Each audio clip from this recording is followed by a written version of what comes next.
کیا آپ جانتے ہیں کہ آسٹریلیا میں ایک جنگ ہوئی تھی جس میں فوج کو شکست ہوئی تھی اور وہ بھی اڑنے والے پرندوں سے؟ جی ہاں، یہ 1932 کی بات ہے جب آسٹریلیا کی فوج نے ایموز کے خلاف جنگ لڑی تھی اور اس جنگ کو تاریخ میں دی گریٹ ایموز وار کہا جاتا ہے۔ 1930 کی دہائی میں آسٹریلیا کے کسانوں کو ایک بڑا مسئلہ درپیش تھا۔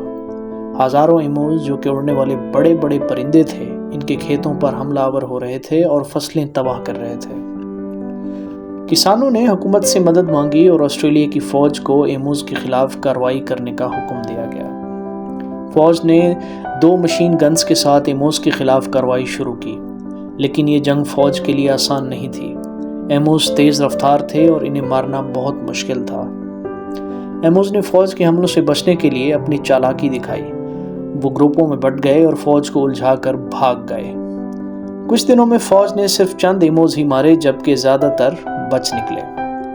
چند ہفتوں کی ناکام کوششوں کے بعد فوج کو پیچھے ہٹنا پڑا اور ایموز نے جنگ جیت لی۔ جی ہاں، کسانوں کو اپنے مسئلے کا حل کہیں اور تلاش کرنا پڑا۔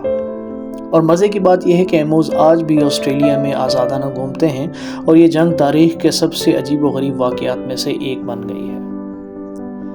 مزید حیرت انگیز تاریخی حقائق کے لیے سبسکرائب کریں، بیل آئیکن دبائیں اور اگر آپ کو یہ فیکٹ پسند آئے ہے تو لائک کریں، شیئر کریں اور ہمارے ساتھ جڑے رہیں۔